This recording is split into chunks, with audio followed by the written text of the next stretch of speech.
هەوریان هەروەکو ئەیبینن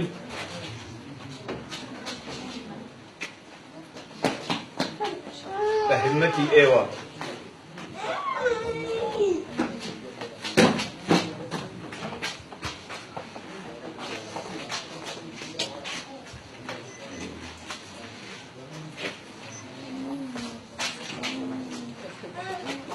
وشمارەیەک لە ڕەفیقەکانی کۆمەڵە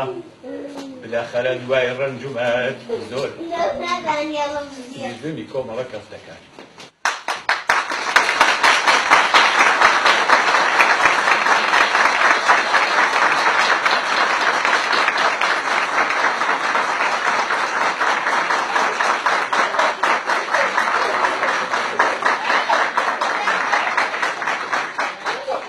بۆ هەمومان ڕۆژێکی تاریخیە دەست بەکاربوونی تلڤیزیۆنی کۆمەڵە ئەرکی گشتمان ئێمە و هاوڕێیانی تەشکیلاتی شارەکان، هاوڕێیانی حیزبی لە دەرەوەی وڵات، کرێکاران و زەحمەتکێشانی کوردستان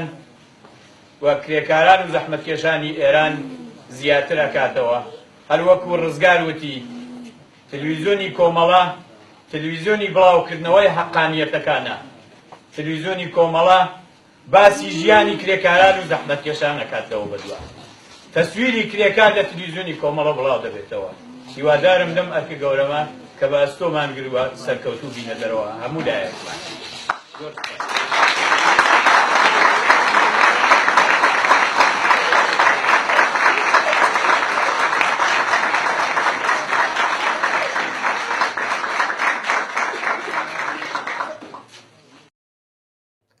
سڵاتان لەبێت بینەرانی خۆشەویستی تلڤیزیۆنی کۆمەڵام کاتەوە هەموو کاتێکی ژیانتان باش. ئەمڕۆ پێنجشەمە 12 بەهمەن بەرابەر لەگەڵ 1 فێڤریەی 2024 زاینی 17 ساڵ بەسەر دەستپێکردنی کاری تەلەڤیزیۆنی کۆمەڵە و حیزبی کۆمۆنیستی ئێران تێدەپەڕێت. بڕیاری دامەزراندنی ئەو تەلەڤیزیۆنە بە کۆبوونەوەی هاوبەشی کومیتە ناوەندیەکانی کۆمەڵە و حیزبی کۆمۆنیستی ئێران واتە لە پلنم درا و جێبەجێکردنیشی سپاردرا بە کومیتەی ڕاهبەری کۆمەڵە و کومیتەی ئیجرایی حیزبی کۆمۆنیستی ئێران. ئەم بڕیارە کە بوێرانە و مێژووی و پێشڕەوانە بوو لە دۆخێکدا درا کە جیهان و ڕۆژهەڵاتی ناوەڕاست بە تایبەتی ئێران ڕوبەڕووی گۆڕانکاری بنەڕەتی بووە. لە ئێراندا بزوتنەوەی کرێکاری کە بەهۆی ئابووری داڕما و سەرکوتی دژە ئینسانی ساڵانی 60ەکانی دروست بوو تێپەڕاند و لە ساڵانی هەشتاکانی سەدەی ڕابردوودا ڕووی لە ڕێخستنی ئاشکرا کردبوو. بۆ نمونە لە ساڵی 1384 کە تەلەڤیزیۆنی کۆمەڵە دەستی بەکارکردن کرد، سەندیکای کرێکارانی شرکەتی واحد زیندوو بووە. دوای 2 ساڵ واتە لە ساڵی 1384 هەتاوی سەندیکای کرێکارانی هەفتەپا زیندوو کرایەوە. لەو ماوەیەدا ڕوبەڕووبوونەوە لەگەڵ کۆماری ئیسلامی و خاوەنکارەکان فۆرمێکی جددیتر و گشتی بەخۆیەوە بینی. بەواتایەکی تر چالاکی گشتی و خەبات لە تەنیش چالاکی نەهێنی شوێنێکی گرنگی دۆزیەوە. لەو ماوەیەدا خەباتی پێشمەرگانە لە دژی داگیرکەرانی ڕژیم ئیسلامی و خەباتە جەماوەریەکان لە کوردستان چالاکانە بەڕێوە دەچوون. بۆ نمونە لە ساڵی 1384 هەتاوی خەباتی یەکمانگەی خەڵک لە بەشێک لە شارەکانی کوردستان لە ناڕزایەتی بە تیرۆرکردنی شوانە قادری لەلایەن هێزەکانی ڕژیم لە شاری مەهاباد و بانگەوازی مانگرتنی گشتی لەلایەن کۆمەڵە ڕێکخراوی کوردستانی حیزبی کۆمۆنیستی ئێرانەوە ڕوویدا. لە هەموو ئەو ساڵانەی ئاماژەی پێکرا تەلەڤیزیۆنی کۆمەڵە و حیزبی کۆمۆنیستی ئێران لە بواری ڕێکڵام وشیارکردنەوە پەرەپێدان و یارمەتیدانی ڕێکخراوی کرێکاری و کۆمۆنیستیدا چالاک بووە. لە بەرنامەی تایبەتی ئەمڕۆماندا کە بۆ یادی ساڵیادی دامەزراندنی ئەم تەلەڤیزیۆنە بەڕێوە دەچێت بەنیازین باس لە چۆنیەتی بەرەو پێشبردنی ئەرکە دموکراسی و کۆمۆنیستیەکان بکەین لە بواری هەواڵ و باقی ئەو بوارانەی ئاماژەیان پێکرا و هێندێک خاڵ سەبارەت بە ئەرکەکانی داهاتوومان. لە ماوەی 17 ساڵی ڕابردوودا دیارە ژمارەیەکی زۆر لە هاوڕێیان و پێشمەرگەکانی کۆمەڵە بە شێوەی ڕاستەوخۆ و ناڕاستەوخۆ ڕۆڵیان هەبووە لە ئامادەکردن و پەخشکردنی بەرنمەکان و پاراستنی ئەم ئۆرگانە گرنگ و حیاتیە. بۆیە جێگەی خۆیەتی هەر لێرەوە زۆر سپاسی هەموو ئەو کەسانە بکەین کە زەحمەتیان کێشاوەوە ئەرکیان پێسپارداوە و بۆ هەوڵە خۆنەویست و فداکاریەکانیان دەستخۆشییان لێ بکەین و سپاس و پێزانیان بکەین. با ئێمەش ئەمە بڵین بە داوای لێبوردن لە هەموو ئەو کەسانی کە لەم ئۆرگانەدا کاریان کردووە بەهۆی کورتی ماوەی بەرنمەکەمان ناچارین تەنها لەگەڵ چەند بەرهەمهێنەرێکی تەلەڤیزیۆن قسە و باسێکمان هەبێت. ئێستاش لە بەشی یەکەمی بەرنمەکەماندا بەڕێز هاوڕێ ئەسعاد ڕۆستەمی ئەندامی کومیتەی ناوەندی کۆمەڵەمان لەگەڵدایە. هاوڕێ ئەسعاد ئەم کاتت باش، زۆر سپاس بۆی کە بەشداریت لەم بەرنامە تایبەتە تا کرد. سڵاو ڕێزمەیە بۆ ئێوە و سەرجەم بینەرانی تەلەڤیزیۆنی کۆمەڵە و پیرۆزبایی ساڵۆگەڕی دەستپێکی فعالیەتی تەلەڤیزیۆنی کۆمەڵە لە هەموو کۆمەڵانی خەڵک لە ئێران و کوردستانەکەم لە خزمەتتانە. هاوڕێ ئەسعاد، با لێرە دەست پێ بکەین. گرنگترین ئامانجی تەلەڤیزیۆنی کۆمەڵە کاری ڕۆشنگری، تەبلیغ بۆ ڕێخستنی ڕێزی خەباتکارانەی خەڵکی تێکۆشەر و ناڕازی بووە لە کوردستان و ئێران. بەڕای ئێوە ڕنگدانەوەی ئەم هەوڵانە چۆن بووە لە نێو بزوتنەوە کۆمەڵایەتیەکاندا؟ بە باوەڕی من تەلەڤیزیۆنی کۆمەڵە بە دوای دەست بەکاربوونیە توانی خەلەیەک کە مبارزەیەکی واقعی لە ناو جامعات تووشی بوو و هەموو جارێ تەنانەت فعالیەتەکان، تەلاشەکان، هەوڵەکان، مبارزەکان بە بەسلاح کەڵەکگەل و بە فێڵگەلی ڕاگەیاندنەکانی سەر بە ڕژیم و بە گشتی ڕاگەیاندنەکانی سەر بە دام و دەستگای سەرکوتگەر و دام و دەستگای سەرمایەداری چ لە ئێران و چ لە بەشەکانی تری دنیا ئەهەمیەتێکە کاری یان دەستپێکی کاری تەلەڤیزیۆنی کۆمەڵە هەیبوو ئەوە بوو کە ڕۆژ لە سوراغ ئەو هەواڵانەی کە بڵاو نابوونەوە. بەڵێ، لە سوراغەوەی کە مانگرتنەکان بوون بە هەواڵ ئیتر، ناڕەزایەتی ژنان دژ بە حجابی ئیجباری بوون بە هەواڵ، هەواڵی ژن کوشتن، هەواڵی هێرشکردنە سەر مافەکانی ژنان، مافەکانی کرێکاران، مافەکانی خەڵکی چەوساوە، مافی منداڵان، مناڵانی کار و بەگشتی هەموو ئەو شتانەی کە خەتی بڤەی تەلەڤیزیۆنەکانی تر بووە قەت باسییان ناکرد، تەلەڤیزیۆنی کۆمەڵە هێنای باسی کرد. خۆت ئاماژەت پێدا لە کرێکارانی شرکەتی ئۆتۆبوسڕانی تاران و حومۆ بگرە، لە نەیشەکەری هەفتەپۆ بگرە، لە کمیتەی دروستبوونی کمیتەی هەماهەنگی و فعالیەتەکانی ئەو کمیتە تا بێسلاح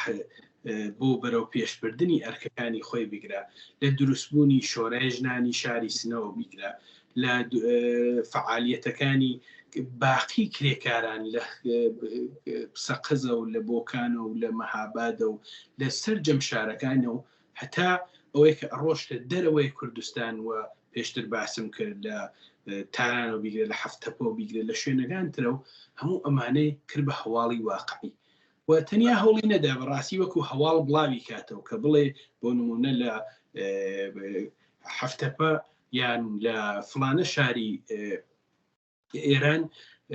کرێکاران مانگرتنێکیان بەڕێوە برد، بەڵکو هات وتەی ڕۆژی دانا. لە وتەی ڕۆژە ئێمە هەمیشە ئاماژەماندا بەو سەرەکی ترین و گرنگترین بەشێکە کۆمەڵگا ئەمڕۆ تووشی بووە و لەسەر ئەوە هەڵوێستمان دەربڕی. کۆمەڵە گوڕ ڕۆژێک ئێواران دوای هەواڵەکانی بە بینەرانی خۆی وت کە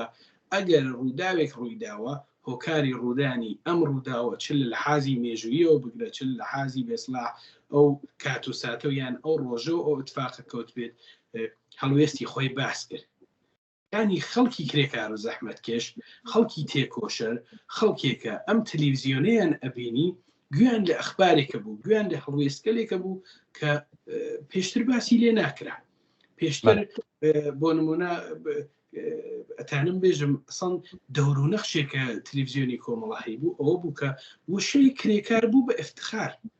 وشەی کرێکار عەلا ڕغمی هەموو ئەو نەهامەتی و دەردی سەر و کێشەگەلەی کە ژیانی خانەوادەیەکی کرێکاری هەیەتی بەڵام تا دوێنێ ئەگەر مناڵە کرێکارێک لە مەدرسە مەعالمەکەی وەختێ شغڵ دایک و باوکی لێ ئەپرسی ممکن بوو تۆزێ شەرم کا بڵێ دایک و باوکم کرێکارن لە پەنای ئەوەی کە لەخرە هەمومان لەو کۆمەلگا دەرسمان خوێندووە ڕۆشتینێتە مەدرسە ئەنواع ئەقسام و تەحقیرانەمان بینیوە بەڵام لەمە بەدووە ئەسڵ ئەوەی کە باوکم کرێکارە بوو بە شانازی ئەمە هۆکارەکەی چی بوو هۆکارەکەی ئەوە بوو دام و دەستگایەکی وەسیعی تەبلیغی سەرمایەداری کرێکاربوونی بە بێسلاح نەنگێک ئەزانی بۆ خراپ ئەزانی تەبلیغاتێکی بۆی ئەکرد کە ئەفکار عمومی بەرەو ئەوە بکێشێت کە کرێکاربوون ئەوەیە بەڵام تەلەڤیزیۆنی کۆمەڵە توانی بڵێ کە نە هەموو ئەم بینا بەرزگەلەکە دروست کراوە هەموو ئەم ماشیناڵاتە باشەکە دروست کراوە هەموو ئەم ئیمکاناتە کە ئیمڕۆ بژیانی بەشەر کەڵکی لێوەرەگلێ لە گۆشتا گۆشی دنیا کرێکار دروستی کرێت پس کرێکاربوون شانازیە ئەگەر ئەوان هەوڵیاندا کە بە نازانم بڵاوکردنەوەی ئەنواع و ئەقسام گوتاری وەحشیانە و ارتجاعی لە مزگەوتەکانیانە و ژنان بنێرنە ماڵەوە تەلەڤیزیۆنی کۆمەڵە هاتوتی نا ئەوە ڕەوتی مبارزاتی ژنان ئەمەیە شۆرای ژنان دروست کراوە ژنان ئەڕۆن خواست و ویستی خۆیان مەترحەکەن مخالفت لەگەڵ حجابی ئیجباری دەرەبڕن مخالفت لەگەڵ مانەوەی ژنان لە سوچی ماڵاوە ئەوەی کە ژن دروست بووە لە ماڵا خزمەتکە بە پیا و حازری کات بۆی کە ئەوان زیاتر بیچەوسێنەوە ئەمە تەلەڤیزیۆن کۆمەڵە هات نیشانیدا وتی کە لە فڵانە شار فلان شۆرای دروست کراوە لە فڵانە شار فلانە تەشەکل دروست کراوە کە ژنان بەم شێوە ڕەوتی مبارزاتی خۆیان ئەبەنە بەرەوە بڵاوکردنەوەی مەراسمەکانی 8 مارسکە ڕۆژی جیهانی ژنان بوو لە تەلەڤیزیۆنی کۆمەڵە پێشتر لە یان لانیکە من نمبینیوە ئەگەر کەسێ بینی توانێت بڵێ نەبینرابوو یان بەو شێوە ڕادیکاڵی کە لە واقع ڕۆشتە بەرەوە ئەبوو بە هەواڵێکی یەکدووخەتی بەڵام دواترا بینیمان وا نەما وەسعەتی پێیا کرد پەدیدەی مناڵانی کار کە پەدیدەیەکی وەحشەتناکی بە تایبەت جامعەی ئێمە بوو مناڵان لە سنێکی زۆر کەم و مەجبورە بوون بڕۆنە بەر کارکردن لەگەڵ ئەنواع و ئەقسام خشونەت و تەجاوز و چتی سیر و سەمەر ڕوبەڕووبن بۆ پەیاکردن تیکەنانێکە یارمەتی بنەماڵەکەیان بدات ئەمجار بوو بە سەرتیتری هەواڵەکانی ئێمە ئەمجار ئێمە باسمان کرد کە فلانە خاوەن کار لە فلانە شرکەتە 4 دانە مناڵ هەن بلایەوە ئەیان چۆسنێتەوە سڵی کردەوە زانی کە ئەو مناڵانە خاوەنیان پێیا کردووە مناڵانی کار ساحبیان هەیەوە هەر کەسێک بە کەیفی خۆی بۆی نییە بیان چۆسنێتەوە پێوا بیتر خەبەرێک نییە کەس هەیە باسی ئەخبارەکەیان هەگا کەس هەیە ئەفکاری عمومی پێ وریا کاتەوە کە بڕۆنە سوراخ ئەو مناڵانە و نەهێڵن زڵمیان لێ بچێت لە بواری هونەری شۆڕشگێرانەوە گەرتواشاکەی پێشتر لە گۆرانی کەەوە بگرە هەتا نمایشگای نەقاشێک هەتا باسکردن لەسەر فیلمێک هەتا باسکردن لەسەر کتێبێک هەتا باسکردن لەسەر ئەسڵ زۆر مەسایلی تر هەتا گێتە سەر مەسایلی پزیشکی بە جۆرێکی تر بوو بەڵام تەلەڤیزیۆنی کۆمەڵە هەوڵیدا کە ئەم هونەرە شۆڕشگێرانەیە ئەم بوارگەرترەکە باسم کرد بڕوا کەسانی خۆی پێیاکە پسپۆڕانی خۆی پێیاکە بیان هێنی لەگەڵیان قسە بکات و تەنانەت من لە بیرمە کاتێکە بەرنامەیەکمان کرد کە لە بواری پزیشکی و لەسەر هەر هەفتە لەسەر مەسایلی پزیشکی قسە بکرێت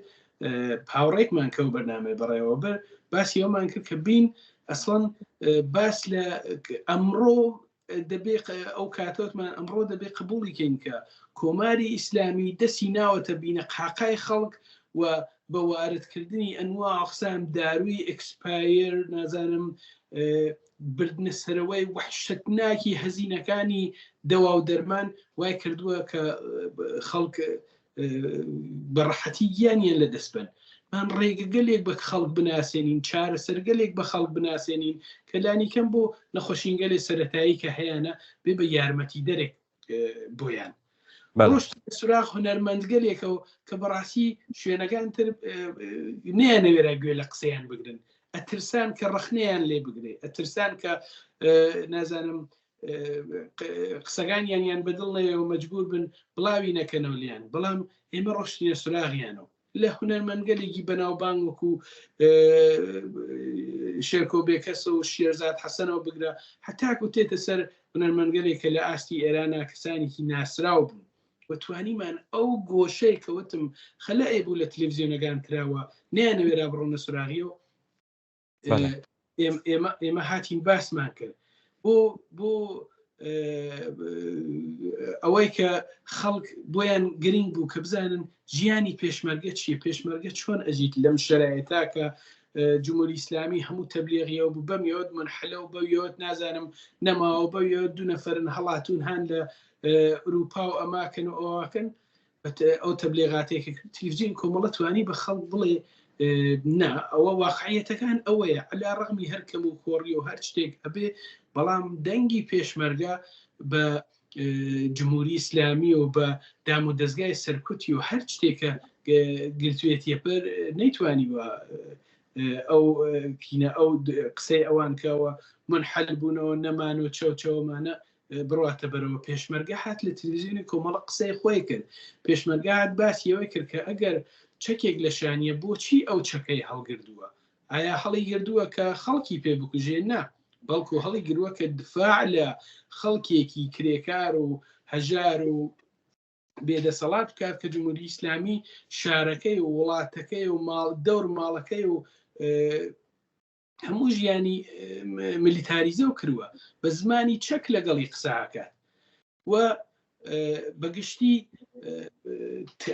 تەلەڤیزیۆنی کۆمەڵە بە بڕوای من بوو بە تابلۆیەک لە خەباتی بەشە جۆرا و جۆرەکانی خەباتی جەماوەری لە ئێران خەباتی جەماوەری لە کوردستان و بوو بە سیمایک بۆ بزوتنەوەی شۆڕشگێرانی کوردستان کە قسەی خۆی لەوێ ڕوو بە کۆمەلگا بکات و قسەی کۆمەلگا بژنەفێ و بەرنامەکانی با تەوەجوو بە شرایەتێکە لەگەڵی ڕوبەڕوو ئەبوو ڕێک بخات و لەسەری قسە بکات ڕنگدانەوەی مبارزاتی خەڵک بێت و بتوانێت ئەوەی کە خەڵک جاران ئەیوت ئەی هاواری سە ئەو اتفاقە لە فلانە شوێن کەوتووە داخۆم کێ بڵایەگا دە هیچ کە بڵایە ناکە بڵاو بوو ئەوەی کە تۆ بینەری خۆشەویست بە موبایلەکەت گردت ناردت بۆ تەلەڤیزیۆن کۆمەڵە بینیتەوە کە بڵاو بوو بینیت کە ناتوانن بەڕەحەتی زڵم لە تۆ بکەنەوە خۆیان بشانەوە زڵم لە دراوسێکت بکەن زڵم لە مناڵێ بکەن ژنێک بکوژن بە ئەسان نەبێ بە هەواڵ هەروە بیشارنەوە لە ژێر ئەو ناوە مرتەجعانەگەلا کە بۆی دائنن بێدەنگی بهێڵن دینە لە تەلەڤیزیۆن کۆمەڵە بڵاوە بوو لەسەری قسە کرا سەرکۆنە بە خەڵک وترا کە بڕۆن مەهێڵن فلانە خانەوادەی فلانە زیندانی سیاسی کە قەرارە ئیعدامی کەن و حکمی قەتڵی عەمدی دەوڵەتیان پێداوە قەرارە گیانی بسێنن بڕۆن مەهێڵن خانەوادەکە پێیان دڵن چراگان چرای ماڵەکەدان خاموشکەن بڕۆن چراگەیان ڕۆشنکەن بڕۆن دەوریان بگن بڵن ئازارتان ئازارمانە دەردتان دەردمانە مشکڵتان مشکڵمانە و هەموو ئەو شتانەی کە من باسیەکەم ئێستا ئەگەر کەسێک گوێ لێ بێ لە 17 ساڵی گوزەشتا کە ئەم تەلەڤیزیۆنە دەست بەکار بووە ئەبینێ کە بەڕاستی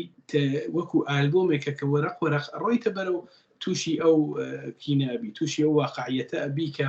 ئەرکێکە کەفتە سەرشان تەلەڤیزیۆنی کۆمەڵە ئەرکێکی یەکجار قرس بوو کە کەس نەیوێرا بوو تا ئەو کاتە خۆی لێ بدات. بەڵێ زۆر باشە هاوڕێ ئەسعەد خۆشتان ئاگادارن هێزێکی بەتوانا و فیداکار لێبڕاوانە خەریکی کار و چالاکین لەم کاناڵەدا پێک هاتەی ئەم نیروە چۆنە ببڕوای ئێوە کەسانی ئاکادیمین یان کەسانێکن کە بە هەوڵ و هێمەتی خۆیان و بە شێوەی تەجروبی ئەو شارەزاییان بەدەستهێناوە تا ئەم کاناڵە بەڕێوە بن. بە باوەڕی من ئەو کەسانەیە کە لە سەرەتای دامەرزاندنی تەلەڤیزیۆنی کۆمەڵە تا ئەمڕۆ کاریان کردووە لەو تەلەڤیزیۆنە هەمویان کەسایەک بوون کە شتێکە لە مێشکی ئەوانە بەڕێوە چووە یا شتێکە لە مێشکی ئەوانە گوزەراوە بە باوەڕی من و بە ئەقڵی من لە هیچ دانشگایەکە تایسە دەرسی نەدراوە لە هیچ نازانم ئاکادمی و دەورەیەکی تەخەسوسی ئەم کاناڵانەی کە بە ملیارد و بە ملیۆن هینیان هەیە بودجەیان هەیە بەڕێوە نەچووە بەخاترەوە ئەسڵ تەلەڤیزیۆنی کۆمەڵە نەبوو بە شوێنێ بۆ کۆکردنەوەی تەخەسوس ئەگەر چی کاری ڕاگەیاندن کاری تەبلیغی کاری تەلەڤیزیۆن و رادیۆ ئەوەی کە پێ ئەوەترێت بینراوە و بیسراوە و نووسراو تەخەسوسی ویژەی خۆی گەرەکە بەڵام تەلەڤیزیۆنی کۆمەڵە بەرمەبنای ئەو شتانەیە کە لە پرسیاری پێشوا باسم کرد یا لە جوابی پێشترما باسم کرد بەرمەبنای ئەوە خب هەر هەمان ئەو کەسانەی کە خۆیان سەرتیتری ئەو هەواڵانە بوون ڕۆژێک لە ڕۆژان لە ژیانیانە خۆیان هاتن ئەمجار بوون بە هەواڵسازی ئەو ئەخبارە خۆیان هاتن بوون بە پێشکەشکار و ئامادەکاری ئەو بەرنامەگەلە خۆیان هاتن کەسانێ بوون لە باشترین فەرماندەگان کۆمەڵە هاتن بوون بە باشترین تەهیە کنندەکان تەلەڤیزیۆنی کۆمەڵە من دیارە زۆرێکی تعدادێکی بێشمار لە ڕفقایەکە لەم حەڤە ساڵە لە تەلەڤیزیۆن کاریان کردووە چه ئەوانەیە کە ئێستا بەردەوامن لە تەلەڤیزیۆنە کارەگەن چ ئەوانەیە کە پێشتر کارەگەن من بەش بە حاڵی خۆم بەڕاستی شانازی بە یەکە یەکەیانەوەکەم وە پێم وایە هەر ئەو پێشمەرگەیە کە پوزەوانەکەی بەست و چکۆڕەختەکەی کردشانیا ئەڕۆژ لە شاخەکان و نازانم کێوەکانی منطقەی قەرەداغا بۆ کلیپێکی 5 دقیقەیی کە بیهێنێتەوە کە کلیپێک لە تەبیعەت بگرێ کلیپێ لە بەفر بگرێ کلیپێ لە فعالیەتی پێشمەرگە بگرێ کلیپێ لە ئاعترازێکی یان ئاکسیۆنێکی ناو شارەکانی هەرێمی کوردستان یان شوێنەکانی تر بگرێ یان لە وڵاتانی ئەوروپایی بە هەمان شێوە هەموو ئەمانە بەڕاستی جێگای ڕێز و تەقدیرن و ئەتانم بێژم ئەسڵ ئیمکان یانێ کەسێک تەسەوەری ناکات من ڕۆژ لە ڕۆژان خۆم کە بێسلاح لەو تەلەڤیزیۆنە کارم کردووە و ئێستاش دیارە هەر بەردەوامم ئێستا مەسەڵ لەگەڵ زۆر کەس بە تایبەت کەسانی کە لە دەرەوەی وڵات لەگەڵیان قساکەم مەسەڵ ئەڵێن مەسەڵڵێم چەندین ساڵ لە تەلەڤیزیۆن و رادیۆ کارم کردووە ئەوانە ئەوڵ شتێکە پرسیژن مەدرەکەتان چی بووە ئێوە کەڵم ئێمە هیچ کاممان هیچ مەدرەکێکمان نەبووە هەمومان بە مەبنای بیرکردنەوەمان بەرمەبنای پێویستیەکانی کۆمەلگاگەی خۆمان ناتوین بە زمانێکی سادە قسەمان کردووە ئەسڵ پێیان سەیرە ئەوان شتی وایان نەبینیوە من هەر شوێنکاری خۆم ها لە جێگەیەکە کە بێسلاح نزیکە لە یەکێک لە گەورەترین ڕاگەیاندنەکانی وڵاتی دانمارکەوە کە برلینسکە میدیای پێژنەوەوانە لەوێ زۆرێک لەو ڕۆژنامە نووسانە جاروایە پێشتێ لەگەڵیان قساکەم پێیان سەیرە پێیان مەسەڵان شتێکی عەجیبە کە ستافی تەلەڤیزیۆنی کۆمەڵە و حزبی کۆمونیستی ئێران ستافێکن کە هیچ دەورەیەکی مشخصیان نەبینیوە لە انتقالی تەجروبەیان بە یەکتر توانیمیانە ئەو بەرنامەکە بەڕێوە ببن کاتێک کە چاو لە بەرنامەکانەکەن باسی ناوەڕۆکی بەرنامەکانیان بۆ ئەەکەی بەڕاستی یعنی تووشی شۆکە بن گەرممە بێژم باسکردن لە ئازارەکانی کۆمەلگا تەخەسوسی لازمە بەڕاستی نە لازم نییە و تەخەسوس شتێکی خراپە ئەوە پینە ئەوە واقعیتم باس نەکردووە بەڵام تەلەڤیزیۆنێکە هەزینەکەی بەرمەبنای ئارەقی ناوچاوانی یەکە بە یەکەی پێشمەرگەکانی و ئەندامەکانی و دۆستەکانی و بەڕێوە ئەچێت ناتوانێت هەزینە بکات بۆەوەی کە بڕوا متخصص پەروەردە بکات بەڕاستی لە شرایەتی ئێستا هیوادارم ڕۆژێ لە ڕۆژان بکرێت کە متخصصینێک پیابن کە پیان وابێ ئەتوانن یارمەتی کاناڵێکی ئاوا بکەن بۆ بەڕێو پێشبردننی ئازادی بۆ پەڕێو پێشبردننی بەرەو پێشبردننی بەرابەری بۆ بەرەو پێشبردننی بەسلاح ئازادیکی واقعی کە باسی لە یەکرێتەوەوانە بێن بێژن کاکە ئێمە ئامادەین لە تەلەڤیزیۆنە کار بکەین یارمەتیتان بکەین کە پێشتریش هەبووە کەسی واز بەرچاو بوون یارمەتیشمانیان کردووە هەوڵ و تەلاشەکانیان جێگای قەدردانی و پێزانینە بەڵام فعلەن یان لە شرایەتی ئێستا ئێمە لەم حەڤە ساڵە هەموو ئەوەی کە ئەو تەلاشەیە کە کردومانە تەلاشێ بووە کە لە تەجربە یەکە بە یەکەمان کۆمان کردوە سۆخستومانە سەریەک و ئیسفادەمان لێکردوە هەر ئێستا لەو ئەستێوەی کە جەنابەت دانیشتووی یعنی ئەگەر ئەم تەساویرە ڕۆژێک لە ڕۆژان بڵاو بێت کە ساڵ 2024 تەلەڤیزیۆنێک لەو ئاستا باسی لە مەسایلێکی واقعی ناو کۆمەڵگا کردووە هەڵوێستی هەبووە بەرنامەی هەبووە بەرنامەکانی بەبێ ڕاوەستان ڕۆشتووەتە بەرەو ئەگەر کەسێک بێت ئەوە ببینێ یعنی پێی وایە معجزە کراوە بە کەمترین ئیمکاناتەوە بە گەورەترین وەلی لە پەنایە ئرادە هەر ئەوەی کە کەسێک ئامادەست لە هەموو ژیان و زندگی خۆی و مناڵی و خانەوادەی بگوزەرێ و دانیشێ لەژێر هەڕەشەیەکە کە ڕژیمێکی جنایەتکار وەکو کۆماری ئیسلامی بە هەموو شێوەیەک ئەوەی کە خەڵکو و دەوروبەریش ئاگاداریەن هەوڵ بدات کە دەنگی تۆ خەفە بکات بەڵام کۆمەڵێک ئینسانی بوێر و خۆنەویست حازر بن لەژێر هەموو ئەم مەسایلی موشکباران و درۆن و جاسووسی و نازانم چی و چیە کەماکان دەنگ و ڕەنگی خەڵکی کرێکار و هەژار و بێدەسەڵاتی ناو کۆمەڵگا بن کەماکان دەنگی بزوتنەوەی شۆڕشگێرانەی کوردستان بن کەماکان ببن بە سەرچاوەی هەواڵە کرێکاریەکان و هەواڵەکانی مافەکانی ژنان بەردەوام ببن بە دەنگ و ڕەنگی شۆڕشی ژنجیان ئازادی ئەمە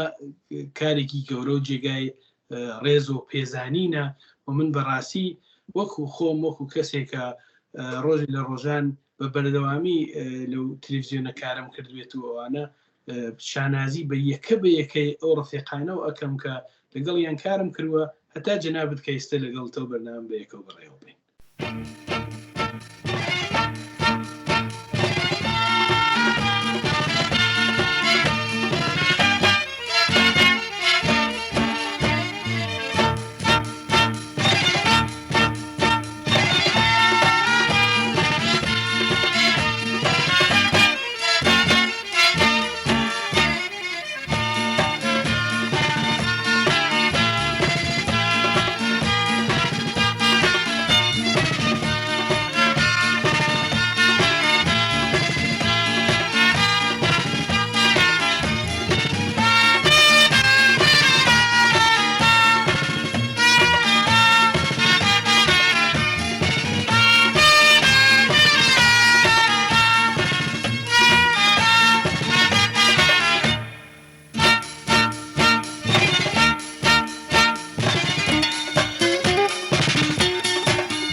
بەڵێ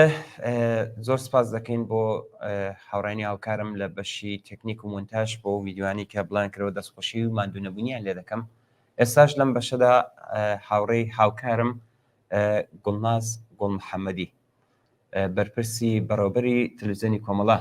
لەگەڵماندایە. گوڵنازیان بەخێر بێت. زۆر سپاس بۆی کە بەشداریت کرد. ئەمیرگیان زۆر سپاس کە داوەتی منتان کرد بۆم بەرنامەیە.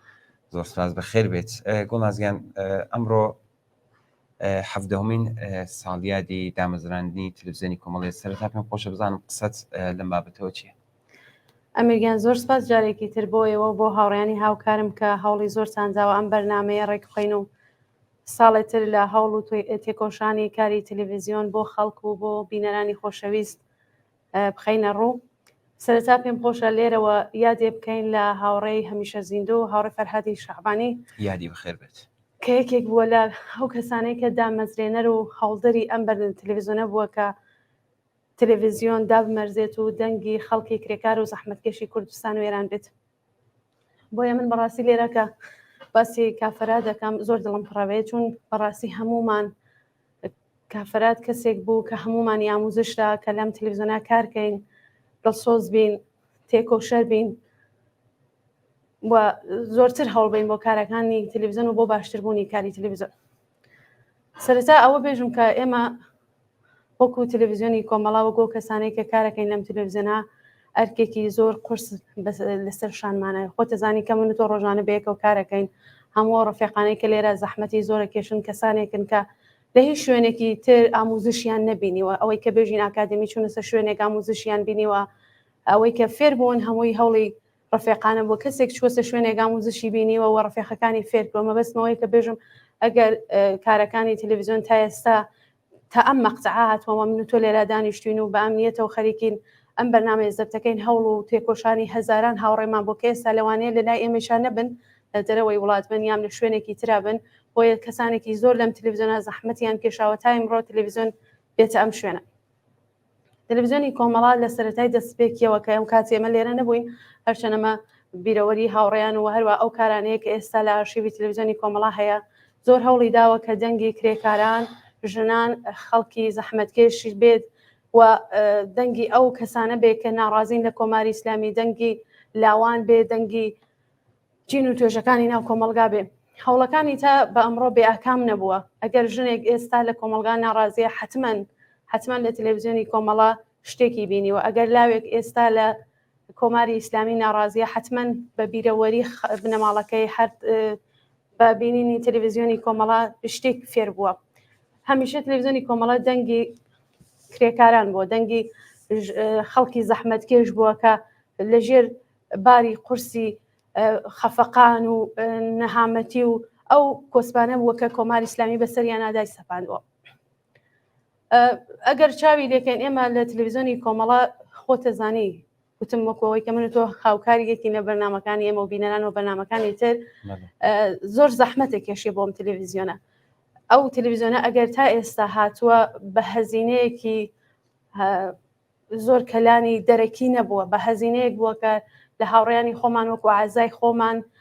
ئەم تەلەڤیزیۆنە هەزینەکانی پەرداخت بووە، هیچ چاوەڕوانێکی لە هیچ شوێنێکی تر نەبووە. ئەگەر کەم و کۆڕیەکیشی بووە لەباری تێکنیکی یان فەنی یان هەرچێ، ئەوەیە کە ئێمە بە پێی توانایی خۆمان کارەکانمان کردن، نەگەوەی کە لە شوێنێکەوە سپانسرێکی ماڵیمان بێت. ئەگەر تا ئێستاش ئەم کەم و کۆڕیە بێ ئەوە هۆکارەکانی ئەوەیە. بەڵام هەر لێرەوە سپاس و پێزانینی خۆم بۆ هەموو هاوڕێیانم لە تەلەڤیزیۆنی کۆمەڵەوەکەم. ئێمە خۆتە زانی لە چەند ساڵی ڕابردوودا کۆماری ئیسلامی زۆر هەوڵی داوە کە دەنگی حیزبەکان ببڕێت لە ڕێگەی تەلەڤیزیۆنەکانیەوە، بەڵام ئێمە بۆ ساتێکیش بۆ سەعاتێکیش تەلەڤیزیۆنی کۆمەڵە ئەگەر حتا کلیپی بڵاو کردبێ نەیتوانیوە قەت بێت. یانە ئێمە جێگەی دڵخۆشیە، جێگەی ئومیدە کە تەلەڤیزیۆنی کۆمەڵە بە هەموو کۆسپەکانیەوە. خۆتە زانی ئێمە لە 3 ساڵی ڕابردوودا زۆر ئەستەم کارەکانمان چۆسە پێشەوە، هەر ڕۆژێ لە شوێنێک هەر ڕۆژێ کارەکانمان بە جۆرێک بووە کە ویستمانە ئەو دەنگەی کە دەنگی خەڵکە، ئەوە دەنگەی کە دەنگی کۆمەلگایەکە و ئینتزاریان هەیە لە ئێمە بەڕێوە بووی. لە شۆڕشی ژینابینیمان خۆمان هەموو سەعاتێ لە پایە تەلەڤیزیۆنا بووین، 24 ساعتە کارمانە کرد، دەنگی خەڵک بووین، فیلمەکانمان، ڤیدیۆکانمان، کلیپەکانمان ئامادە کرد. ئەو خەڵکە چاوەڕوان بوون کە ئێمە چلێکدانەوەیەکمان هەیە لە تەلەڤیزیۆن یان توانیمان پێم وایە لە یەک ساڵی ڕابردوودا بە تایبەتی زۆرتر دەنگی خەڵکێک بین کە لە ئێمە گەرەکیان بوو ئێمە ئەبێ زانی خەڵک چیمان لەسەر هێژن لەوانەیە ئێمە خۆمانی سە زۆر بێژین تەلەڤیزیۆنەکەمان زۆر باش بۆ بەڵام ئەبێ بزانین خەڵکی چاوە واقعاً ئەو انتزاراتە کە بوویانە لە ئێمە توانیمانە بەڕێوە بووین یان نەیبووین ئێمە ئەگەر چاو لە هەر چەند ڕۆژی گوزەشتە کە لە مانگرسن لە کوردستان بەڕێوە چوو بە بۆنەی ئەعدامی چوار لاوی تێکۆشە لە زیندانی کۆماری ئیسلامیدا ئەو مانگرسنەی کە بەڕێوە چوو ئەو بانگەوازەی کە کرا لەلایەن نەهادە ڕێکخراوە مەدەنیەکان و هەروە حەزبی ئێمە وەکو یەکەم حزب کە پاڵپشتی ئەو بانگەوازە بوو چنێ بەرنامەکانمان یەکسەر بوو بەلای یانێ بەرنامەکانمان یەکسەر چوو بۆ قاڵبەی کە هەمووی تەرخان کرا بەوەی کە ئەبێ ئێمە بتوانین پوششێکی خەبەری باشمان بێ سەبارەت بەو مانگرتنە بتوانین ئەو مانگرتنە بە هەر جۆرێکەس بە سەرکەوتن گەێنین هەرچەند بە سەرکەوتنیش گەیرەوە جێی خودڵخۆشیەوە هەوڵی خەڵکی کوردستانە چون بەڕاستی خەڵکی کوردستان لە ژێر ئەو فشارە ماڵی و اقتصادی کە کۆماری ئیسلامی بۆیانی خولقاندووە سەرڕای هەموو زەختەکان لەباری ئەمنیەتی و هەڕەشەیان لێکراوە ئێستا هەر لە هەواڵەکانە دوێنێ بینیمان کە زۆرێک لە دوکاندارەکان لە مەهاباد لەلایەن کۆماری ئیسلامیەوە کارتی بانکیەکانیان قفڵ کراوە ئەمانە نەیتوانی هەوڵ بەو بەر بە ئەو هەوڵەی حزبەکان بەتایبێت کۆمەڵال هەرچەند بەشێ لە حزبەکانیش پەیوەست بەو مانگرتنەوە نەبوون بەر بەوانە بگرێەوە دەنگی ئێمە تەلەڤیزیۆنی ئێمە بەردەوام کاری کرد خۆت هاوکارمان بووی لەم بەرنامەیە و هەموو ئەو ڕەفیقانەی کە ئێمە زۆر ڕەفیقمان هەیە کە ئێستا ناتوانێت لە بەر کامێرا بێ بەڵام لە پشتی کامێرا زۆر هەوڵی داوە ئەم چەند ڕۆژە بێوچان زەحمەتیان پێشاوە بەڵێ زۆر زەحمەتیان پێشاوە و ڤیددیۆیان ئامادە کردووە و ڕاپۆرتیان بۆ ئێمە ئامادە کردەوە کە بتوانین ئەو دەنگەی خەڵک لێرەوە بگەێنی زۆر باشە گوڵنازیان زۆر قسەکان زۆر جوان بووە ئاماژەت بە زۆر شتی باش کرد دیارە ئێمە ئەو شتانی کە باست کرد کەمترین کارێکە کە ئێمە دەتوانین بیکەین بۆ ئەم خەڵکە واقعاً لە بەجان و بەدڵ تێدەکۆشن بۆ ئەوەی کە بە ئامانجەکانیان بکەن و بە سەرکەوتن بکەن گوڵناز سەرڕاوی کە تۆ بۆ خۆشت باست کرد ئێمە هاوکارین لە بەرنامەی ئێمەبینەران و لە بەرنامەی زندەدا بەڵام تایبەتەن خۆت دەرهێنەری بەرنامەی ئاسۆی بەرابەری پێم خۆشە لەسەر مەش قسە بکەین ئەم ئاسۆی بەرابەریە ئامانج لەم بەرنامەیە چییە و چاوەڕوانی چییە لەم بەرنامەیە بۆ بینەرانی عازیز بەڵێ ئەمیر ئەم بەرنامەیە پێشتر لە یەکێتر لە هاوڕێیانی تەلەڤیزیۆن ئامادەیە کرد کە دواتر لە دەرەوەی وڵات بوو دواتر سپێررا بە من کە دەرهێنەری ئەو بەرنامە بم لێرە دیارە خۆ ئامادەکردنی هەر بەرنمەیەک ڕاحەت نییە خۆ تزانانی ئینسان بۆی کە بەرنمەیەک ئامادەکە بێ زۆر هەوڵی بۆ بدا میێوانی بۆ پەیاکات پرسیاری بۆ ئامادەکە بزانێ کۆمەلگا ئێستا پێویستی بە چه شتێک هەیە کە تۆ نیازەکان و جواببووی ئەو بابەتە بی ئێستا من بەرنامەی ئاسۆی بەرابەری زۆر جار بەهۆی کاری زۆرەوە فرسەتی ئەوەم نابێ ئامادەی بکەم بەڵام هەر کاتێک کە ئامادەم کردووە هەوڵم داوە لەسەر ئەو بابەتانەی کە مەسایلی ژنانە لەناو کۆمەڵگەدا قسەی لەسەرکەم هەر بابەتێک کە هەڵم بژاردووە میوانم بۆ هاوردووە میوانێک ماوردە کار شارەزا بێ لەو بابەتەوە بتوانێ ئەگەر ژنانێک کە ناو کۆمەلگا ئەو بەرنامەی ئێمەیانە بینی بەرنمەیە کە بەناوی ئاسۆی بەرابەریە ئۆفقێکی داهاتوو بە ژنان نیشان بات ڕنگدانەوەیەکی بێ لە بەرابەری ژن و پیاو خاستن ئێمە کۆمەڵە وەکو حزبێکی چەپ و کۆمۆنیست هەمیشە باوەڕی بە بەرابەری ژن و پیاوە دێو بەرنامەمە بێ لە ڕاستای ئەوە بێ ئەبێ داهاتوو نیشان بە داهاتوو بە نیشان با ژنێک کە ئەگەر تەماشای بەرنامەکەی منەکە ئەگەر قەتڵێکی ناموسی لە کوردستان ڕوو ئەدا هۆکارەکەی چی ئایا هۆکارەکەی پیاوە ئایا هۆکارەکەی کۆمەڵگای سەرمایه‌داری ئەبێ وانە هەمووی ڕوونکەیتەوەی بۆیە سەختە بەرنمەیەک ئەویش مسایلی ژنان کە ئەوەندە قوڵە تۆ هەر بەرنمەیەکت بێت نەهایەت یێتوانی 40 دقیقە لەو 40 دقیقە ئەبێ هەموو زەوایاکانی ئەو بەرنامەتە بە بینەران نیشان بێ ئەبێ میێوانێک کە بێری کە بتوانێ ئەو داخوازیە جێبەجێ بکە ئەو داخوازیە لە ناو بەرنامەکەتە جواب باتەوە بەرنامەی ئاسۆی بەرابەری ئێمە ئەم یەک ساڵەی ڕابردوو کە هەموو ئاگادار و خۆشت تایبەتە ئاگاداری زۆرتر لەسەر شۆڕشی ژینا بووە ئێمە لە شۆڕشی ژینادا ژنان دەورێک و نەقشێکی ئەساسی و بەرچاویان بوو من یەک ساڵی ڕابردووە ماوەیەک بەهۆی ئەوەی کە بەرنامەکانمان یەکسەر ڕاستەوخۆ بوو ئەوە بوو کە بەرنامەکانمان ڕاوەستا چوو بە حاڵەتێکی دیکەوە بەرنامەکان بوو بەوەی کە هەموو بەرنامەکانمان بێ بە ڕاستەوخۆ و هەر ئەو ڕۆژانە کە بەرنامی ڕاستەوخۆ بووی تر بەرنامە سابتەکانمان نەباو بۆ نمونە بەرنامە ئێمە بینەران نەما بوو ئاسۆی بەرابەری نەما بوو چالش نەما بوو هەموو بەرنامەچە لە بەشی تەلەڤیزیۆنی حزبی کۆمونیستی ئێران وەچە لە بەشی کۆمەڵا تیڤیا ئەوانە نەما بوو بە لایڤ دوایە من بەرنامەی ئاسۆی بەرابەری دوای چەند مانگێک کە کەوتە و کار هەموو ئەو بابەتانەی گردەخۆی کە لە شۆڕشی ژینەدا ئایا ژنان دەور و نەخشێکی باشیان بووە ئایا دەور و نەخشێکی بەرچاویان بووە ئایا بزوتنەوەی ژنان پێشڕەو بووە ئایا پیاو سالاری لە ناو کۆمەلگادا کەم ڕەنگ بووە ئایا کوشتنی ژنان لەژێر ناوی ناموز هەر بەردەوامە سەر ڕای ئەم شۆڕشە عەزیمەکە لە ئێران و بەتایبەتەن لە کوردستانە دەستی پێکردووە هەموو ئەوانەی لە خۆ گردووەتەوە لەوانەیە ئێستا زۆر بینەریشمان بێ ڕخنێکی بێ لێمان کە بەرنامەکانی ئاسۆی بەرابەری ئەبێ باشتر بێ بما خۆشە هەر کەسێ هەر شتێ هەر پرسیارێ هەر نەزەرێکی ئەبڵێ ئەتوانێت بۆمانی بنێرێ بۆ باشتربوونی تەلەڤیزیۆنی کۆمەڵ هەروەها بەرنامەکانی ئێمە زۆر باشە گوڵنازیان چونمە بینانی دیکەشمان لەسەر هێڵ دەبێت پێم خۆشە دوا قسەتان ببیستم بۆ ئەم بۆنەیە کە ساڵڕۆژی هەفدەهەمین ساڵڕۆژی دامەزراندنی تەلەڤیزیۆنی کۆمەڵە دوا قسەتان چییە هەم بۆ ئێمە هاوڕێیانمان لە پێش سەحنا و هەم بۆ بینەرانی ئاساس بەڵێ ئەمیرگا من جارێکی تر هەر وەکەوەی کە لە پێشەکیا وتم جارێکی تر سپاسی هەموو هاوڕێیانی تەلەڤیزیۆنی کۆمەڵاکەم لەم ئەو بەشان ئەو ڕفیقانەی کە لە بەشی مۆنتاژ کامێرا ئامادەکردنی هەواڵ ئەو هاوڕانەی کە نازری ئەم بەشەن کە کاری بەشی فارسی بەشی کوردی ئەو کارانەکان زۆر سپاسیانەکەم بەڵێ هەروەها دەرهێنەرەکان هەرچەند وتم ئەو کەسانێک کە کارەکەن لە تەلەڤیزیۆن بێشمارن بەڵام ناتوانانی ناو وەکو یەک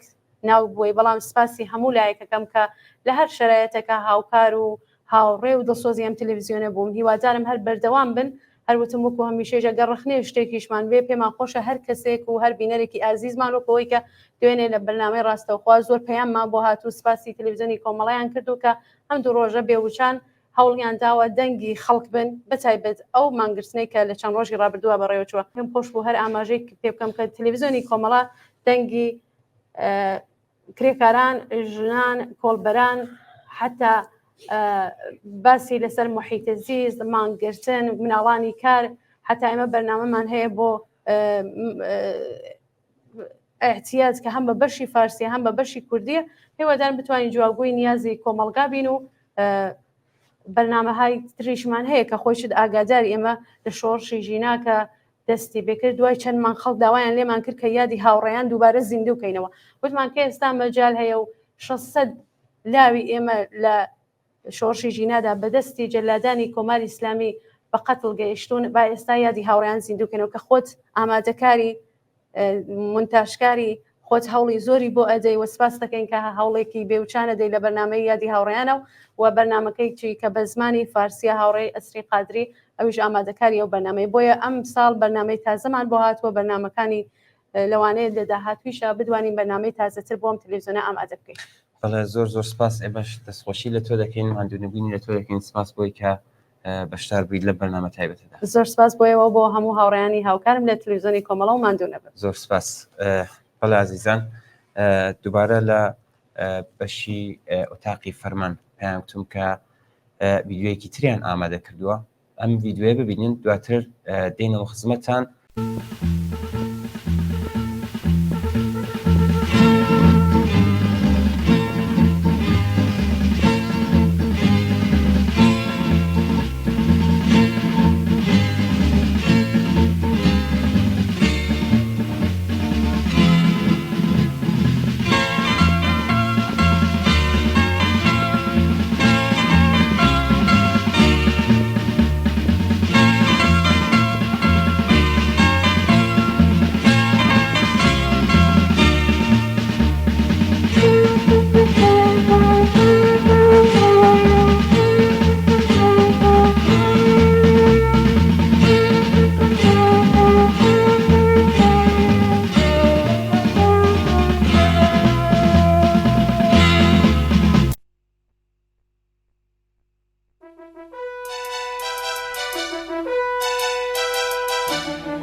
هاوڕێ مەحیە ئیرەجی ئەندامی کومیتەی ناوەندی کۆمەڵا و کومیتەی تەلەڤیزیۆن و دەرهێنەری بەرنامەی دیالۆگ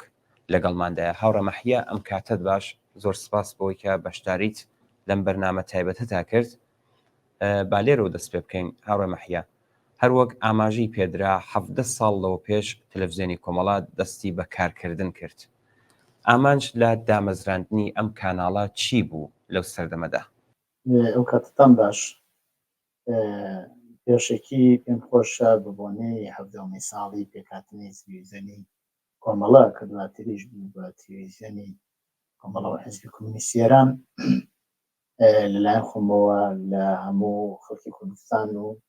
هەروەها لە هەموو ئەو هاوڕێیانەی کە لە تەلەڤیزیۆنی کۆمەڵا کاریان کردووە و بە هەموو ئەو کەسانەی کە ئاواتەکانیان لەگەڵ کۆمەڵا و حیزبی کۆمونیستی ئێران ئەبینەوە پیرۆزبایی بڵێن. ئێمە پێش لەوەی کە تەلەڤیزیۆن دابمەرزێنین هەمیشە لە فکریەوە بووین کە کاناڵێکی تەبلیغاتیمان ببێت. کاناڵی تەبلیغاتیەکانمان لە ئەو کاتێک کە شارەکان بەدەست هێزی پێشمەرگەوە بوو و دواتریش لە ڕێگەی دەرکرایەک بە ناوی خەبەرنامەوە خەبەرەکان و هەواڵەکان و زانیاریەکان بە خەڵکە درا. خەبەرنامە لە ئاسی هەموو کوردستان بڵاو بووە، چاپکرا و واتوانم بڵێم لە هەموو ماڵەکانی کوردستانەوە خەبەرنامە بڵاو بووە بە تەریقی تەشکیلاتی ناوخۆمان. چەو کاتێوە ئازاد بوون و دواتریش کە شارەکان کەوتە دەست کۆماری ئیسلامی ئەوە بڵاو بووە و ئەگەیشتە دەست خەڵک.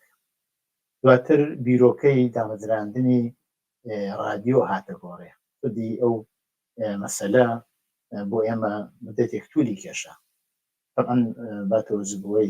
لە دەرەوە بوون، ئیمکاناتمان کەم بوو. پێکێنانی ئیسگایەکی رادیۆیی زۆر ئاسان نەبوو و ئەوەش بوو خۆی ماوەیە توولی کێشە هەتا دەستی کرد بەکار. لەگەڵ دەستپێکردنی رادیۆ کۆمەڵا خەڵکێکی هێزگار زۆر ئامەزرۆ بوون زانن هەواڵەکان هەم لەو کەناڵەوە بنویستن و هەم ئەوەی زانیاری و ئیطلاعات و دانش و زۆر شت و هەروها قسە باس لەگەڵ هاوڕێیانی تشکیلاتیش زۆرتر لەو کەناڵەوە کرا. کۆماری ئیسلامی کاتێک کە زانی ئەم کاناڵە ئاوا بەربڵاوە خەڵک چاوی لێکاتەوە بوو پارازیتی خستە سەر کاناڵەکە و فڕکانسەکانی وا لێ کرد کە خەڵکی دەستڕاستیان پێ نەبێت کە ئێمە هەوڵماندە بە شێوەیەک هەوڵمانەدا بە شێوەیە حەلی بکەین. دواتر لەگەڵ بەڕێوەچوونی تەکنیک و تەکنۆلۆژی و ئەوانە تەلەڤیزیۆن بوو بە مۆزوعی کاری ئێمە و دامەزراندنی تەلەڤیزیۆن یەکێک لە ئەرکەکانی کۆمەڵە بوو بۆ پێکێنانی. خب ئەگەر چالەوە بکەین من بۆ خۆم لە بیدایەتی پێکەنانی تەلەڤیزیۆنەوە بووم و ئەوە بۆ خۆی کارێکی سەخت بوو. کاری مێدیایی کارێکی سەختە و زۆرجار لە شوێنەکانی تر کەسی ئاکادمیک خەریکی ئەو کارەیە. بەڵام هاوڕێیانی ئەمە بە ئێتکا بە نیرو بە ئیستعدادی خۆیان و بە پڕکاری و پشتکاری خۆیان ئەو کاناڵیان بردە پێشەوە و من پێم وایە سەرکەوتوش بوو لە چاوەی کە ئیمکاناتێکی وا زۆریشی لە اختیاران نەبوو. هەدەف چی بووە؟ هەدەف ئەوە بوو کە ئێمە بتوانین پەیوەندیەک لە بینی ڕێکخراوی خۆمان و خەڵکە بە وجود بێنین، پێک بێنین و ئەم پەیوەندیە بەشێکی ئەگەر ڕاستەوخۆ لە کاتی خۆیان لەگەڵ خەڵکا پەیوەندیمان بوو، بەڵام بە دواتر کە پەیوەندیەکانتاندا دێ پچڕان ئەم کاناڵە تەبلیغاتیانەمان بوون بە ئامێرێک بۆ ئەوەی ئێمە و پەیوەندیانە ڕابگرین و ئیطلاعات و زانیاری و خەبەر و هەموو شتێکی خۆمان لەو تەریخەوە بگەێنین بەدەستی خەڵک. ئێستا جیا لە تەلەڤیزیۆن تۆڕە کۆمەڵایەتیەکانیشن و لە پەنا تەلەڤیزیۆنە تۆڕە کۆمەڵایەتەکانیش خەریکی ئەو کارن و ئێمەش تشکیلاتی ئەمەش ڕۆژ بە ڕۆژ خۆی بە ڕۆژ کردووە لەگەڵ ئەو تکنیک و تکنۆلۆژیە ئەو ڕۆدا هاتووەتەوە. تەلەڤیزیۆنی ئێمە ئێستا ئێچدیە، تەلەڤیزیۆنی ئێمە کەیفیەتی باشە و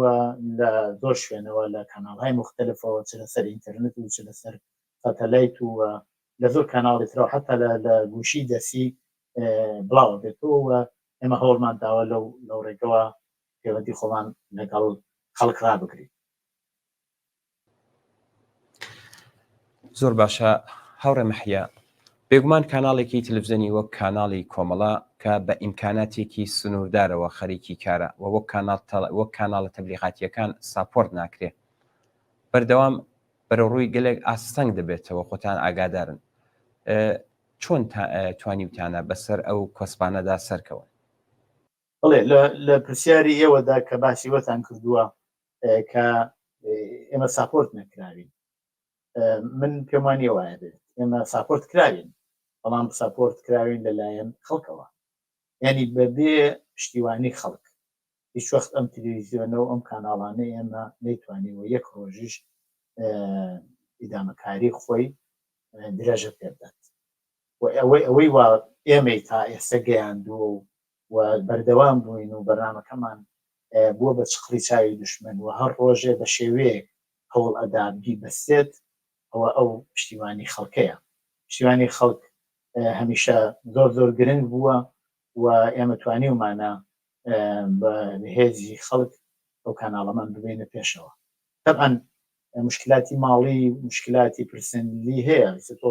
حسێبی کە لە تلڤیزیۆنێکی ئەوڕۆیی پرۆفشنال کە خەریکە کارەکات ئەو تلڤیزیۆنە بۆ هەر بەشێک لاقل 10-15 پرسنەلی هەیە لە تکنیکی ئەو ڕۆژی و لە ساتەلایت‌های جۆرواجۆرەوە بڵاو بێتەوە طبعاً ئەو بۆ ئێمە ئەو ئیمکانە نەبووە بەڵام سەرڕای ئەوە لە توولی ئەو 17 ساڵەدا ئێمە نەمان گەشتووە 1 سات تلڤیزیۆنەکەمان بچڕێت و هەمیشە بەردەوام بووە سەرڕای هەموو شارێکە کۆماری ئیسلامی هێناوێتی ئێستا تلڤیزیۆنی ئێمە لە هەموو دنیا تولی دەکرێت ئێستا ئێمە استودیۆهای مختلفمان جۆراجۆرمان لە هەموو شوێنێکی دنیا هەیە کە لەلایەن هاوڕێیانی ئێمەوەی بنە پێشەوە بۆ ئەوەیش بە پشتکاری هەموو ئەو هاوڕێیانێکە چ پێشتر لەگە تلڤیزیۆنە کاریان کردووە چ دواتریش لە تلڤیزیۆنە کاریان کردووە بۆیە من پێم وایە کە دیارە ئێمە ئیمکاناتی ماڵیەکەمان زۆر نییە ئیمکاناتی پەرسنەلیمان زۆر نییە بەڵام هەر ئەو مانگرتنی گشتیەی کە ئەخیرەن گیرا ئێمە بینیمان کە چۆن تلڤیزیۆنی ئێمە توانی ڕاستەوخۆ دوو ڕۆژ لەگەڵ خەڵکی هەموو کوردستان قسە بکات و پەیوەندی بگرێت و ئەوە بۆ خۆی زۆر گرنگ بوو بۆ ئێمە لە ئاخردا پێم خۆشە من زۆر سپاسی هەموو ئەو هاوڕێیانەی کە هەتا ڕۆژێکیش لە تلڤیزیۆنی کۆمەڵات کاریان کردووە بکەن یا لەوانە ئێمە هاوڕێیانێکی زۆر دڵسۆز کە ئێستا لە ناو ئێمەدانین لە تلڤیزیۆنە کاریان کردووە یا پێم خۆشە ئەمڕۆ یادیان لێ بکەن لەوانە وەکو کاک فەرهادی شعبانی کە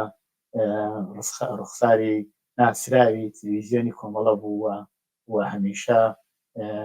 لە هەموو ماڵەکان خەڵک دانیشتن و گوێیان بە بەحسەکان و بەرنامەکانیەدا هەروەها هاوڕێ زۆر خۆشەویستم تاکسیامێکی شامی کە ماوەیەکی هزگار زۆر ئێمە پێکەوە کارمان کرد یەکێک لەو کەسانە بوو کە لە یەکەم ڕۆژەکانی دەستپێکردنی تلڤیزیۆنەوە لە تلڤیزیۆن هەوکاری کرد و بەداخەوە ئەو دوو هاوڕێ ئێستا لە ناو ئێمەدانین بەڵام دیان هاوڕێی تر ئێستا خەریکن کاروباری ئەوانە بنە پێشەوە ڕێبازی ئەوان بەردەوامە و ئێمە بۆیە سەرکەوتوو بووین بەڵێ زۆر سپاس هاوڕێ مەحیا بۆ بەشداریت لەم بەرنامەیە بڵێ ئەو جۆرێکە لە سەرەتادا معرفیمان کرد هاوڕێ مەحیا ئیرەجی ئەندامی کومیتەی ناوەندی کۆمەڵاوە کومیتەی تلڤیزیۆن و دەرهێنەری بەرنامەی دیالۆگا سپاس بۆ بەشداریتان و سپاس بۆ زەحمەتەکانتان زۆر سپاستانەکەم بۆ ئەوەی کە لە حەودەمین ساڵی پێکەنانی تلڤیزیۆنی کۆمەڵەدا منیشتوانیم لە ئێوە لەگەڵ ئێوە پەیوەندی بگرم و لەگەڵتان زۆر سپاس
زۆر سپاس بۆ هاوڕانی بەشی مۆنتاژ بۆ ئەم ڤیددیو جوانی کە بڵاویان کردەوە. هەروەک ئاگادارن ئەمڕۆ 12 ڕێبەندان 17مین ساڵگەردی دامەزراندنی تلویزیۆنی کۆمەڵەیە. لەم بەشەدا لە بەرنمەکەماندا هاوڕێ ڕێزان حەمیدی ئەندامی کومیتێ ناوەندی کۆمەڵە و هاوکاریشمان لە تلویزیۆنی کۆمەڵە لەگەڵماندایە. هاوڕێ ڕێزان ئەم کاتت باش، زۆر سپاس بۆی کە بەشداریت لەم بەرنامە تایبەتدا کرد. زۆر سپاس هاوڕێمیر، سلام هەیە بۆ بەڕێوەبەرانی ئەم بەرنامە خۆشەویستی بەرنامە. زۆر سپاس. هاوڕێ ڕێزان، بەڕای ئێوە دەور و نەقشی تەلەڤیزیۆنی کۆمەڵە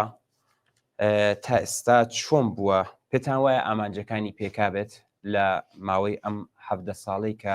دامەزراوە؟ سەرەتا جازم پێ بکە ساڵگەری تەلەڤیزیۆنی کۆمەڵە تەلەڤیزیۆنی کۆمەڵە دەستپێکردنەوە مۆجری و جناب کەمپەتیت بێژم و هەروەها یادی شعبانی یەکێک بوو کە بێوچان کوشا بۆ دامەزراندنی تەلەڤیزیۆنی کۆمەڵەوەکە دوای هەناسەکێشی هەر خەمی بەرنامەکانی بووە زۆر جێدەستی شفاڵیە لەم شەرایەتە یادی بەرزێ بەڕێز بێت. هاوڕێ ئەمیر لەوانەیە بۆ ئەم حسابەتی لەم ئەواخرە ڕوویدا پەیامەکانتان پێ گەیشت بێت ناوە شکریان کۆمەڵە و چەندی دەستخوشیان کرد لە بەڕێوەبەرانی یەکێک لەو تەلەڤیزیۆنانە بوو یەکێک لەوانە بۆ کاری ئەوە کە ئەو احتسابە بەڕاستی سەری گرد و موفق بوو تەبلیغاتی تەلەڤیزیۆنی کۆمەڵە بەرنامەکانی تەلەڤیزیۆنی کۆمەڵە بوو کە مدام تەبلیغی بۆ ئەکرد مدام بۆ خەڵکی زیاتر پێویستن بۆ احتسابە بێوچان و بێ بەڕێوەبەرانی ترونە ماندوو نەناسانە کاریان بۆی کردوە هەر ئەمە خۆی نیشان بەڵێ تەلەڤیزیۆنی کۆمەڵە بەڕاستی لە ماوەی ئەم 17 ساڵە توانوێتی ئەو ئەهدافە کە لە سەرەتای دامەزراندنی بوویەتی بەڕێوەی بگات. زۆر باشە ڕێزان، دیارە خۆشت ماوەی ساڵهایە کە لەم تەلەڤیزیۆنەدا کار ئەەکەیت. بەڕای ئێوە ڕۆڵی ژنان چ لە بواری کاری فەنی چ لە بواری کاری تەبلیغی لە تەلەڤیزیۆنی کۆمەڵەدا تا ئێستا چۆن بووە؟ ئێوە چۆنتان بینیوە؟ هاوڕێ ئەمیر ئەگەر تەماشای بەرنامەکان بەڕاستی دەتوانین بڵێن کە ژنان نەقشی سەرەکیان بوو لە بەڕێوەبەری بەرنامەکان. من نامەوێ مەسەڵەن نەقشی پیاوان کەمڕان چون ئێمەش بە هاوکاری ئەو شان بەشان ئێوە توانیمانەکە بەتەلەڤیزیۆنی کۆمەڵە بەتایبەت بەڕێوەبەر نەقش و ڕۆڵێکمان بدێ لەم بە هاوکاری و بە خزمەت ئێوەدا بوون بوو کە ئێمە توانیمان یعنی لە شان بەشانی پیاوانی کراواز ڕۆشنبیر بوو وەک ئێوە بوو کە ئێمە توانیمان لەم تەلەڤیزیۆن نەقشمان بدەین. خۆتانیش دەزانین کۆمەڵە ژنانی چەندە و زۆر زۆر نەقشی ژنان لە ناو کۆمەڵە جیاواز لە تەلەڤیزیۆن زۆر نەقشی ژنان لێرە ڕەنگە لێرە دیارە و زۆر ئەهەمیەتی پێدراوە. ئێستا چ بێت تەلەڤیزیۆنێکە بەڕاستی بەرنامە ئۆفق بەرابەریەت لەسەر ڕۆڵی قسەکان لەسەر مشکڵات و مشاکلی ژنان لە جامعەکاندا واتوانین بێژین بێچکە لە بەرنامەیە پیشمان بوو کە خۆتانی شاهدەکە لە مناسبەتگەر مختلفە بوانەکە هەوڵمانداگە بتوانین زیاتر ژنان بێری لە مەیدان زیاتر ژنان بە مافەکان ئاشناکەین و پێم وابێ ئەگەر نێژ 100% وەلی ئەتوانم بێژم پاقوێ زۆر موفق بوو وارد. زۆر باشە هاوڕێ ڕێزان، بابێنە سەر بەرنامەکان. بەڕێستان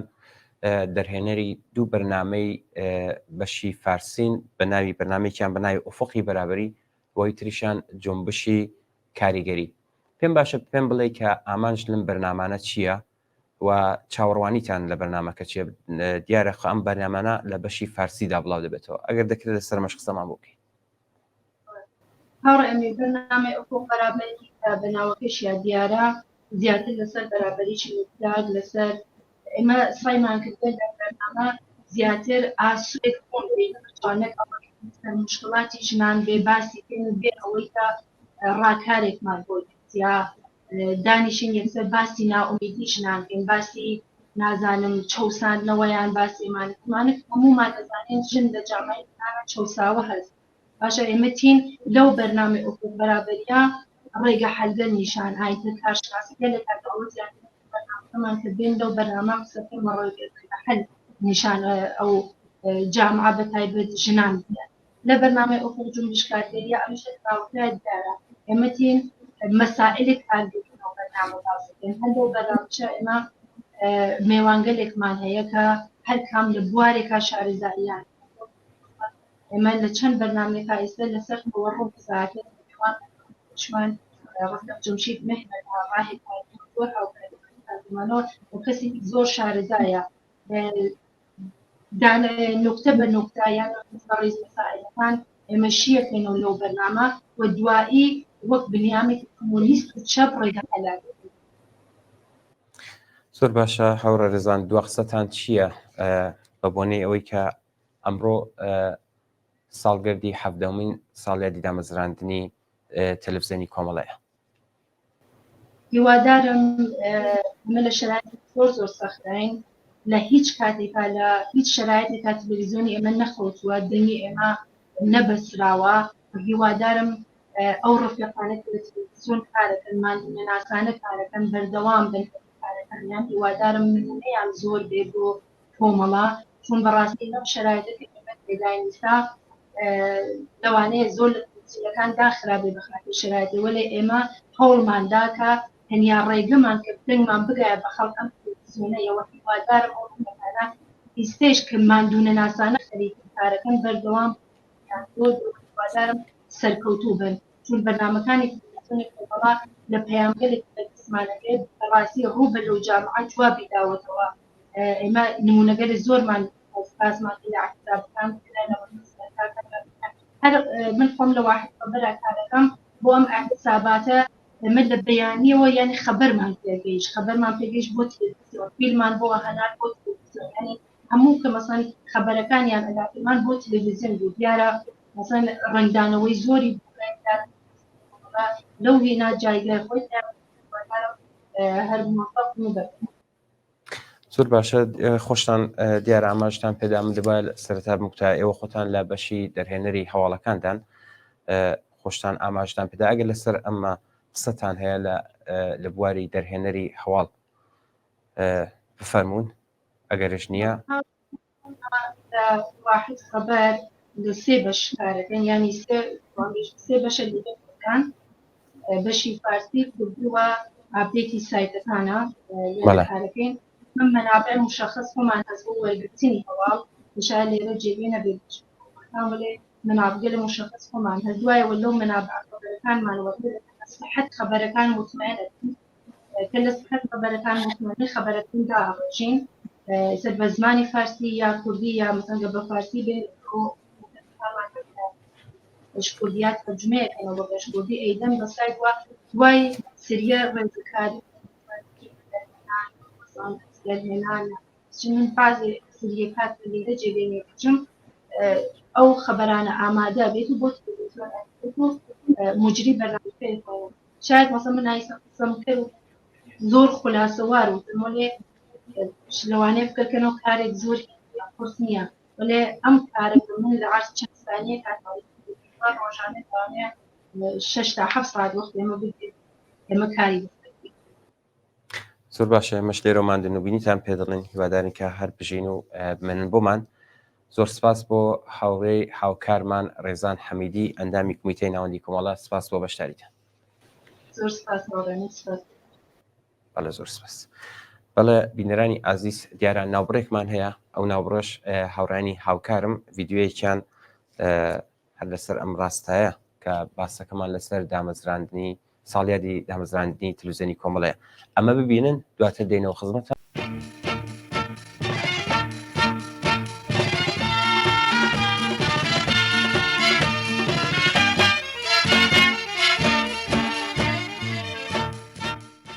بەڵێ عزیزان ئەو بەرنامە تایبەتی کە پێشکەشتان کرا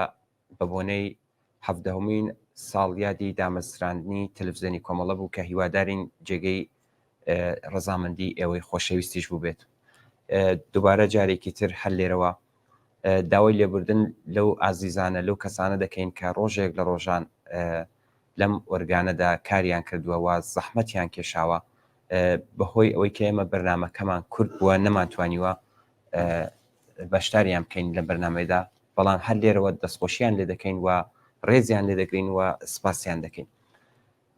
سپاسی ئێوەش دەکەین بینەرانی ئازیز، هیوادارین کە لە هەر کوێیەکان ساغ و سڵامەت بن تا بەرنامەیەکی تر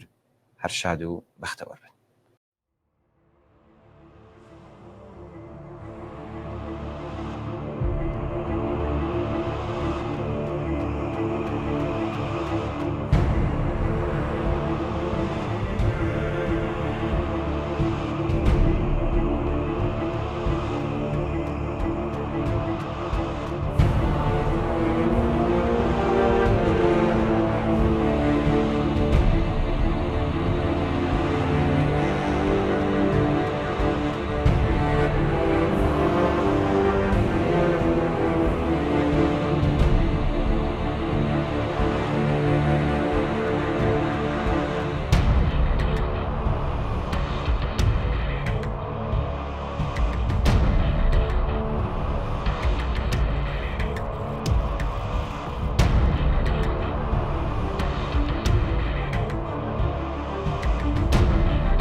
Arba rogi sarkam tinage